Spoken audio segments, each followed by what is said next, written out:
You ask Tiger to calculate. This deals with linear inequalities with one unknown. The final result is w greater than 4.0062. Let's solve it step by step. Group all constants on the right side of the inequality. Add 1 to both sides.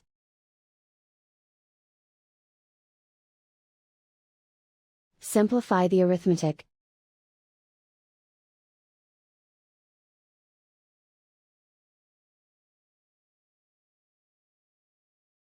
Isolate the w. Divide both sides by 1.6.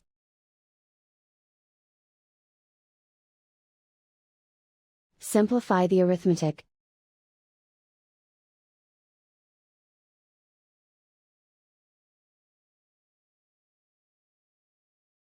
Plot the solution on a coordinate grid.